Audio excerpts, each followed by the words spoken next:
Roupas, cortes de cabelo, modos de falar, até que ponto as novelas influenciam o comportamento dos brasileiros? Mesmo com o sucesso das produções nacionais, muitas delas vendidas para vários pontos do planeta, os índices de audiência têm caído mesmo entre as novelas dos canais mais consagrados. É sobre isso que nós vamos conversar no Viva Voz de hoje, que está no ar pela rádio e também pela TV Univale. Hoje quem me acompanha é o acadêmico de jornalismo Lucas Rosa. Boa tarde, Liz, e boa tarde também a você de casa curtindo o Viva Voz aqui pela rádio e também pela TV Univale. Lembrando que você pode e deve interagir conosco, é muito fácil. Tem o nosso e-mail vivavoz949@gmail.com.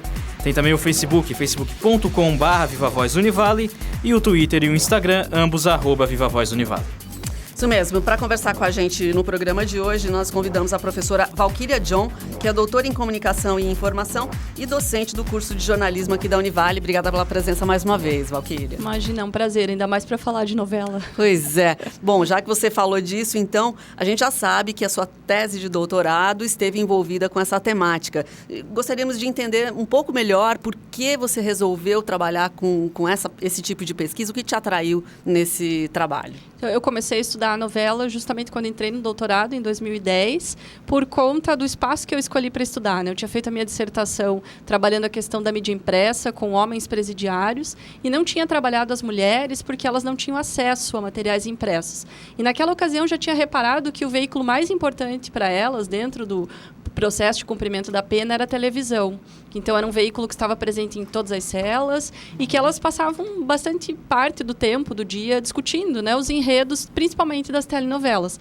E foi com essa ideia que eu fui para o doutorado, então, para entender qual era o significado da telenovela para mulheres detentas naquele período em que elas estão cumprindo a pena. Então, qual é a relação que elas estabelecem com a TV, de um modo geral, e com a novela em particular, né, para tentar compreender o significado dessa narrativa, que é tão importante no cenário brasileiro, com um grupo específico, então, de espectadores. Bacana. Bem, professora, eu não posso deixar de perguntar como é que foi a sua experiência, o tempo que você conviveu com elas fazendo a pesquisa, como é que foi, como você se percebeu nesse momento? Foi um momento muito rico. Na verdade, já vinha de uma trajetória, né, trabalhando com o sistema prisional, então não era uma realidade que eu desconhecesse, mas não tinha trabalhado ainda com o público feminino, que era uma coisa que eu já queria, né, há um tempo, superar, enfim, essa lacuna. E foi extremamente rico. Eu trabalhei com histórias de vida, né, com a metodologia da história de vida, então elas compartilharam comigo toda a sua trajetória, da infância até o período em que elas estavam ali, né, no cumprimento da pena. Então, foi um processo de muito aprendizado, eu diria que, né, muito mais aprendido que levei algo para elas, né? E, inclusive, de tentar entender esse cenário, que é um ambiente prisional, que chega até nós todos os dias pelos noticiários, mas que só quem convive mesmo, quem tem algum contato com esse sistema, sabe, né, como é a vida ali dentro, o cotidiano, e o quanto a gente ainda precisa avançar para que esse sistema realmente possa trazer contribuições mais efetivas para todos nós, né? Porque o sistema prisional não diz respeito só a quem está preso, diz respeito a todos nós. Com certeza. E onde foi exatamente que você teve acesso a essas mulheres? A pesquisa da tese, ela foi realizada aqui no presídio de Itajaí, no presídio regional de Itajaí, né, que desde a fundação da penitenciária da Caianduba, o presídio aqui no Nossa Senhora das Graças é praticamente um presídio feminino, porque o maior percentual agora, né, de detentos ali são mulheres. Então, ele não é oficialmente, obviamente, um presídio feminino, mas ele tem uma configuração que é bem mais feminina, né, do que tem poucos homens ali agora. Então, ele foi realizado ali no período de 2010 a 2014, que foi o período, então, de realização da tese. E Val, quais foram as principais descobertas, as conclusões que você tirou desse teu estudo? Uma das mais importantes, assim, foi reafirmar a hipótese, né, de que a telenovela participa da nossa memória, da nossa constituição como sujeitos. Então, em todas as trajetórias de todas as mulheres com as quais eu conversei, a telenovela foi um elemento importante e é um elemento acionador de memórias, né? Então, ela remete muito para as memórias do ambiente familiar, da família, da figura materna, da relação com os filhos. E o principal significado da telenovela para elas também é essa projeção para a própria vida, assim, né? Então, quando elas acompanham os dramas e os dilemas das protagonistas, que foi o que mais ficou evidenciado de importante para elas, é porque essas protagonistas, de algum modo, projetam a vida delas mesmas. Então, a saudade da família, a importância que elas dão para os filhos, a luta, né? As batalhas que elas já vivenciaram, porque a mocinha de novela é construída muito sob ainda o arquétipo, né, daquela mocinha que tem que passar por várias e várias penúrias e até conquistar um lugar ao sol. E isso estabelece um diálogo muito intenso com a vida delas, né? Do que elas já viveram e também do que elas almejam para quando elas saírem da prisão, assim, né? Da vitória na vida pessoal também. Então, eu trabalhei com o conceito de mundos possíveis, né? Que é um conceito que vem da filosofia, que vem da física. Essa ideia de que a telenovela é um lugar possível, um lugar onde elas estão realmente durante aquele período de exibição. Uma alternativa, inclusive, ao próprio mundo ali da cela, né? Ok. Muito bem, para continuar nosso papo sobre novelas, eu quero ir para o passado, então, professora. Como é que começou a teledramaturgia no Brasil? Como é que era esse momento e quando foi pensado em projetar a dramaturgia no Brasil? Que com certeza, né, lá fora já existia, mas garanto que foi um pouco depois da vinda da televisão. As primeiras eu sei que eram ao vivo, mas conta um pouco pra gente, como é que era o início da dramaturgia no Brasil? Então, num primeiro momento, a gente tem muito mais uma experiência radiofônica, né, de rádio-teatro, de radionovela, do que da própria telenovela ou até da influência mesmo do cinema. Mas a gente está falando de um gênero que está na nossa cultura há mais de 60 anos, né? Então, é um gênero altamente consolidado, relevante e que evidencia muitos traços da nossa cultura, da nossa identidade. Eu acho que a tese ela acabou reforçando isso também, que existe uma memória desse gênero, porque ele está entranhado na nossa própria formação cultural, né? E ela está intrinsecamente ligada ao surgimento da TV no Brasil, né? Então, a partir do momento em que a gente tem o estabelecimento da TV, simultaneamente a gente já vai ter a telenovela como um gênero que logo se consolidaria como um dos mais importantes. Claro que novela diária, essa que a gente conhece hoje, esse formato, só fomos ter na década de 60, né? Mas a gente tem a telenovela desde os primórdios da televisão, com uma matriz, como eu disse, mais similar ao que era a matriz radiofônica, né? Mas já trazendo esses elementos das suas matrizes anteriores, né? A telenovela tem uma origem lá no folhetim, no melodrama franceses, lá do século XIX, em outros elementos da chamada cultura popular, né? Depois a gente vai ter, então, o desenvolvimento da radionovela latino-americana, especialmente a radionovela cubana, que vão exercer grande influência sobre a nossa teledramaturgia, né?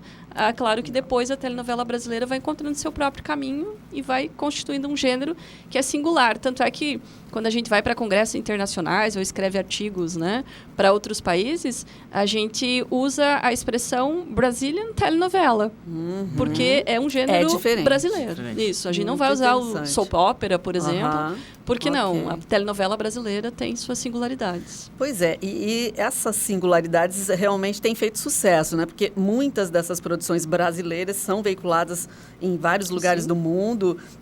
Uma das que a gente encontrou na nossa pesquisa, a novela Da Cor do Pecado, da Rede Globo, foi exibida em 100 países, por exemplo, só para a gente citar Escravizaura também, eu acho. Escravizaura é outro, né? Sucesso. Mas, enfim, por que, né, esse formato, do jeito que a gente faz aqui, dá tão certo lá fora também, Valquíria? Uma das características que marcaram, assim, né, que caracterizam muito o gênero no Brasil é essa ligação com a realidade, com o cotidiano, né? Essa busca de uma narrativa que tenha muita proximidade com a vida diária, especialmente no que a gente chama de novela das 8, que não é mais às 8, né? Que é entre 9 e 10 da noite, mas que seria a novela mais comprometida mesmo com a realidade. De um modo geral, está entre as narrativas mais exportadas, né? Acho que o caso recente mais famoso, de sucesso total de exportação, é a Avenida Brasil, que já foi exportada para mais de 200 países. Né?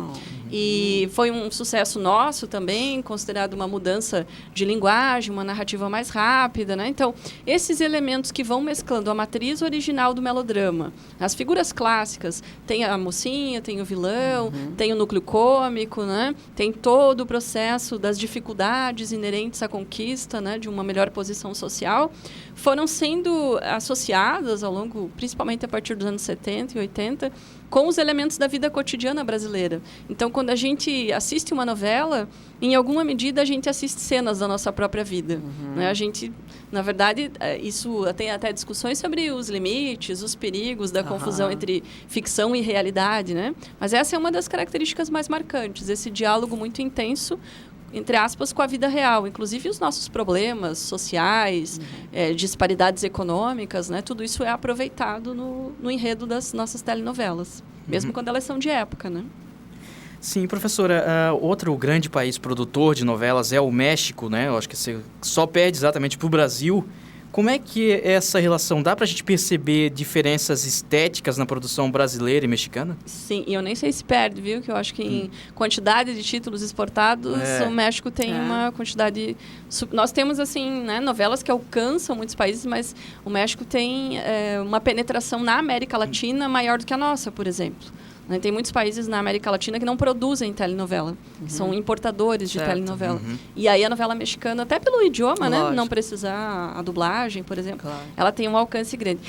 Existem diferenças marcantes, né? A telenovela mexicana ela está muito mais para a matriz original da radionovela cubana, né, que manteve aquela tradição do melodrama mais clássico, né? Então, os problemas da vida real também estão lá presentes, esse caráter de verossimilhança é da telenovela de um modo geral, mas a estética e a narrativa é construída bem mais próximo da ideia original do melodrama, né? Daquelas figuras mais arquetípicas, eu diria. Enquanto que a nossa telenovela, ela busca um diálogo um pouco mais efetivo com a nossa vida cotidiana. Então, apesar dos arquétipos estarem lá, eles são trabalhados eu diria que de uma maneira um pouco menos caricata. Mas isso também vai ter a ver com, né, com a própria recepção desse conteúdo, a própria apropriação desse gênero. Tanto é que novelas mexicanas fazem muito sucesso também no Brasil, por aqui também. Exatamente, né? Claro. O SBT, que é o principal, né, difusor dessas novelas, evidencia que, né, tem um público que também gosta bastante dessa matriz. Pois é, Valquíria, mesmo com todos esses apelos e resultados populares no mundo inteiro, atualmente tem problema em relação à audiência. As novelas, eu até entrei falando um pouquinho sobre isso, a maioria das novelas, inclusive da principal... produtora. Vamos dizer assim, obrigada, estão realmente em queda de audiência, né? O que você imagina que possa estar acontecendo? Que fenômeno é esse que tem feito mudar um pouco essa relação do público com as novelas, né? A partir das observações, das pesquisas que a gente tem feito via Obtel, né, que é o Observatório Ibero-Americano de Ficção Televisiva, eu integro a equipe lá do Rio Grande do Sul, né, a equipe nacional coordenada pela professora Imacolata, da USP, então, né, vem estudando o significado desse conteúdo no Brasil, em toda a Iberoamérica, enfim, né? Tem sido uma tendência geral, né? Não só no Brasil. E a gente tem percebido que não é assim uma singularidade da telenovela, isso é uma singularidade da televisão, né? Então, como ela é uma narrativa produzida para esse veículo, especialmente para a lógica da TV aberta, ela acompanha a perda de audiência da TV aberta como um todo. Mas o que a gente tem observado é que o que tem caído é a audiência da TV aberta e não o consumo da telenovela. Certo. Tanto é que faz agora 2 anos, né, o Ibope ele participa, integra, né, a rede de discussões do Obtel. E eles têm estabelecido outras ferramentas para analisar o impacto da novela. Então, eles estão considerando já, faz uns 2 anos, a repercussão da novela no Twitter, por exemplo, em outros espaços. E o que a gente tem estudado desde 2010 pelo Obtel é justamente o consumo da novela em outras telas. E isso tem ficado bem evidente. Talvez diminua o consumo tradicional da novela, de vê-la enquanto ela está sendo exibida na emissora de TV, mas não a circulação dela na sociedade. Porque o número de fanpages, o número de tweets relacionados às novelas, fanfictions que são criadas, né, Tumblrs, ele é extremamente significativo, que é o que a gente tem se dedicado a estudar agora nos últimos anos, que evidencia o quanto o gênero ainda é relevante e importante, só que talvez esteja se reconfigurando o hábito de ver TV, especialmente a TV aberta, que é um desafio, claro, né? Especialmente para quem está na produção. Como é que vai lidar com isso? Estratégias que têm que ser pensadas para pensar esse outro consumidor, que é um consumidor que não vai ficar das 9 às 10 da noite, sei lá, vendo a novela. Existe um público muito fiel também, isso a gente tem percebido, que mesmo com a mudança de comportamento, há toda uma geração extremamente fiel à telenovela, e alguns índices, né, de novelas recentes demonstram isso, mas, por outro lado, há todo um novo consumidor que já não vê a novela no formato tradicional.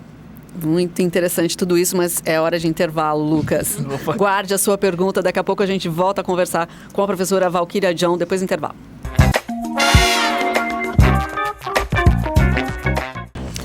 Pois é, a pauta do programa de hoje são as novelas. E a nossa convidada é a professora Valquíria John, do curso de jornalismo da Univale. Muito bem, professora, eu preciso falar agora sobre as grandes produtoras de novela, principalmente no Brasil, né? A gente falou agora das emissoras abertas, né? Por muito tempo a gente soube... Eu vou falar nome, acho que não tem problema nenhum. Não estão devendo para ninguém, então tá tranquilo. Não tem problema. Né? A Rede Globo a gente sabe que é grande produtora de novelas, mas o SBT também produz novela, a Record também. E até recentemente aconteceu um fenômeno, já que a gente estava falando de audiência... A novela Os 10 Mandamentos da Record conseguiu bater a novela das 9, não lembro qual que estava na época, da Globo. Foi até destaque nos jornais esse fenômeno. Professora, tu acha que as produtoras de novela no Brasil estão conseguindo um equilíbrio? Todas estão tendo uma capacidade de produzir bons conteúdos? Ou a Globo ainda é a grande referência? Lógico que eu acredito que ela não tenha perdido, mas ela pode estar encontrando produtoras de igual para igual, digamos assim? Eu acho que a gente tem alguns fenômenos sazonais. A gente já teve a novela Pantanal, da Rede Manchete, Verdade. que, né, na sua época gerou esse tipo de dificuldade de manter a supremacia da audiência da Globo. E, especialmente a Record, nos últimos anos, a Record ela realmente fez um investimento técnico, estético, artístico, né, tanto na parte técnica quanto de diretores, produtores, atores, atrizes. Então, ela realmente tem focado na produção dessa narrativa. E algumas de suas narrativas têm conseguido realmente competir, eu não sei se competir efetivamente em termos de audiência, mas pelo menos te dar uma sacudida, né? E só para confirmar aí a questão dos 10 mandamentos, segunda-feira, né? A gente teve o início da segunda temporada, Jornal Nacional e Velho Chico perderam 9 pontos percentuais da sua audiência em relação à semana anterior, Opa. na segunda-feira. Significa que, não sei se vai manter, porque vai depender da narrativa, mas, pelo menos no dia de estreia, teve essa perda, porque existe, então, já uma memória, provavelmente, né, da etapa anterior, e as pessoas, né, vão pela perspectiva ou pela empolgação da anterior. Mas a Rede Globo ainda é a mais importante produtora de telenovela do país, eu diria que da América Latina, né? Mesmo que a Televisa seja, talvez em quantidade, produza mais, mas a Rede Globo tem as principais produções de alcance econômico e de alcance estético também, né? Só ver as premiações de TV internacionais... E o alcance que as temáticas da Rede Globo acabam alcançando, né? Em termos de pautar o jornalismo, em termos de pautar as próprias redes sociais, de inovar, e isso não é assim, eu estou puxando o saco da Rede Globo, não, é uma perspectiva estética, né? Claro. Eles são realmente um espaço de experimentação, de inovação. E, então, eu diria que, apesar desse declínio e de, em alguns momentos, haver uma disputa um pouco mais acirrada, de um modo geral, a Rede Globo ainda é hegemônica na produção de ficção seriada no Brasil. Agora, Valquíria, aproveitando que você mencionou a Rede Globo e estávamos falando sobre novelas de lá e daqui, enfim, você citou no intervalo essa novela nova, Velho Chico, que tem uma proposta estética de formatação um pouco diferente. O que você já tem discutido sobre isso? Então, a gente, né, tem o caso de Avenida Brasil, que foi considerado uma ruptura estética pela linguagem mais acelerada, desenrolar de enredo mais rápido, né, que já foi pontuado como uma mudança bem significativa. E agora, Velho Chico, que é o atual tema de pesquisa do nosso grupo do Obtel, de como é que ela está circulando nas outras plataformas, enfim, o que está repercutindo mais é justamente a concepção estética da novela. O diretor é um cineasta, né, o Luiz Fernando Carvalho, e é um cineasta com uma proposta estética bem diferente, né? Ele já tem trazido muitas inovações às produções da Globo, né? Ele já produziu minisséries, ele já produziu novela das 6 e agora ele está no horário nobre. E a novela, ela tem dividido opiniões, claro, mas ela tem repercutido muito. Que a linguagem está bem mais próxima do cinema do que da televisão. A gente consegue perceber uma preocupação com a fotografia, que é, né, da linguagem cinematográfica, não que em TV, na telenovela de modo geral não haja isso, mas é uma preocupação estética mais típica do cinema. E que a trilha sonora Assim, a narrativa propriamente dita, que é a soma de todos os elementos, né? Da imagem, do áudio, das falas e tudo mais. Mas nessa novela, e até para o espectador comum, que não está preocupado em fazer pesquisa, como é o meu caso, e do grupo que eu participo, tem percebido isso, que a novela é diferente. Então, o que a gente vê pela repercussão no Facebook, no Twitter, no Tumblr, no Instagram, né? Que são as plataformas que a gente está observando, é que as pessoas estão muito encantadas com o novo formato, dizendo que ela recuperou, que ela é linda de se ver, e muitos elogios à narrativa, dizendo que ela recuperou aquela ideia das grandes produções, das grandes novelas, daquele enredo magistral, né? Talvez pela ambientação que foge um pouco aquele cenário Rio-São Paulo, do tom mais realista, que era o que eu comentava, né? Como traço. Ela não é uma novela de época, mas ela também não é uma novela urbana, por assim dizer, né? Então, ela realmente carrega uma mística, um imaginário que outras novelas já fizeram, mas o que tem sido apontado é que ela tem esse diferencial, que muitas vezes ela não tem fala, ela tem só a trilha sonora, imagens que se sobrepõem entre flashback e o que está acontecendo agora. Então, a construção narrativa tem uma temporalidade diferente também. E claro que algumas pessoas não estão curtindo justamente por isso, né? Então, estão acostumadas com o outro isso. Está bem clássico. dividido, assim, a opinião. Muitos elogios, principalmente de um público um pouco mais especializado, e também muitas críticas. E eu ouvi já muitos comentários, especialmente, né, pelo Twitter, de que é a novela que você tem que assistir enquanto ela está passando, que ela recupera esse imaginário. Eu tenho que estar vendo a novela para eu poder entender a narrativa, né? Então, aquele modo tradicional de ver novela estaria recuperado. Interessante. Mas tem muito nela, ela é recente, né? Então, vamos ver como é que ela vai se desenrolar. A gente sabe que novelas no Brasil e em outros países também já comprovamos isso aqui, que são tendências, criam moda, viram assunto nas redes sociais. Professor, até que ponto o conteúdo de uma novela, os personagens, o enredo, pode acabar influenciando a vida do público? Eles acabam se identificando realmente com a novela a ponto de adotar novos comportamentos, moda e estilos? Principalmente no nosso caso, as novelas estão sempre muito em sintonia com o nosso próprio cotidiano. Então, eu diria que ela nem antecipa, né, nada e nem retoma algo que já tenha passado. Sei lá, ela está sempre em sintonia com as expectativas da sociedade. Tanto é que temas que a gente chamaria de polêmicos, eles vão sendo gradativamente colocados nos enredos, justamente para não entrar muito em choque, né, com o público. Então, avança até onde dá, recua quando não dá. Eu como, né, alguém que estuda a recepção e que entende que o público é extremamente crítico e se apropria dos conteúdos das mais diversas formas, acho que ninguém é moldado pelas narrativas. As pessoas, elas veem na novela uma projeção do seu cotidiano, como a gente pode ver na literatura, no cinema, em qualquer outro, né, conteúdo de entretenimento. Mas como ela tem essa proximidade muito significativa com a vida real, um nível de verossimilhança que às vezes outras ficções não têm, é possível que haja certos embaralhamentos. Então, acho que em termos de ela ser um espaço de visibilidade de modas, comportamentos, de práticas, nos quais as pessoas vão se inspirar ou vão, né, adotar para o seu cotidiano, a gente tem vários exemplos que demonstram que sim, né? Começa pelo próprio uso de termos que saíram de novela e foram parar no nosso cotidiano. O Roque Santeiro, Senhorzinho Malto, tô certo ou tô errado, né? E as pessoas se apropriam da expressão e ela vai para o cotidiano. De trilhas sonoras, né, que surgem na telenovela e que fazem enorme sucesso aí, né? O cantor, o artista, o intérprete, né, passa a ter mais visibilidade. De cortes de cabelo. No caso da Globo, por exemplo, ela tem um setor, né, que se relaciona com o público justamente que as pessoas ligam para saber qual é a cor do esmalte, do batom, que corte de cabelo, que cor de cabelo, né? Então, isso comprova que ela exerce, sim, algum tipo de, né, fascínio. É verdade.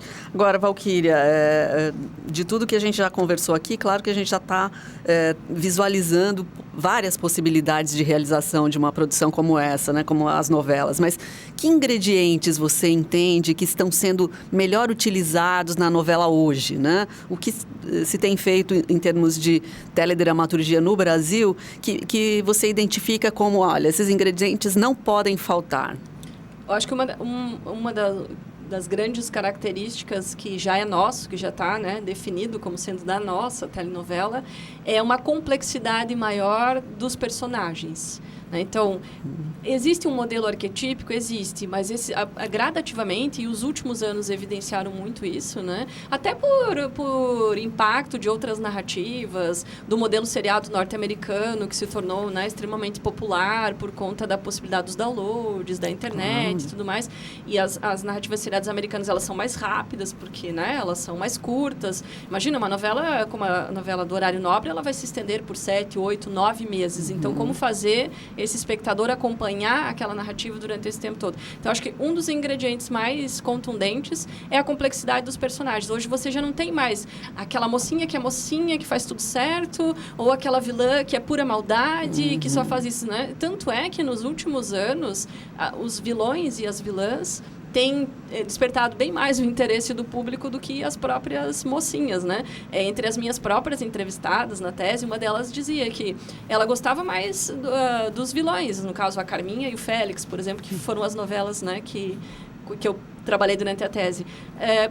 Eu dizia, mas por que você gosta mais dos vilões? Porque eles se parecem mais com a gente. Mais humanos. Porque a gente é bom e mal, e a gente faz coisas certas e erradas, e nem sempre é por maldade. Claro. Né? Então, essa complexidade, né? Então, a construção dessas narrativas. E claro que também um diferencial, mas algo que é sempre bom valorizar, a gente tem atores, né, que são extremamente qualificados. Né? Não há narrativa que sobreviva sem a força dramática das pessoas que dão vida aos papéis, aos personagens, né? Então, os nossos atores e atrizes são um diferencial muito, muito significativo.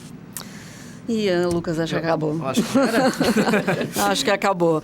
Valquíria, com certeza a gente ficaria mais tempo conversando sobre novelas, sobre teledramaturgia em geral, enfim. Mas a gente quer agradecer muito a tua participação mais uma vez aqui com a gente. É isso. Qual a tua dica de novela pra gente ver? Imagina, foi um prazer. Eu acho que Velho Chico é importante, né? Porque para a gente acompanhar se estamos no caminho de uma mudança estética, tanto quanto narrativa, né? Legal. E aí vocês me ajudam na pesquisa também, então, né? Tá. Tweetando e participando dos fóruns de discussão. Muito bom, isso aí. Então tá, né, Lucas? Vamos nos despedir? Mais uma vez, muito obrigado pela sua companhia. Esse foi o Viva Voz. Suas ideias em alto e bom som.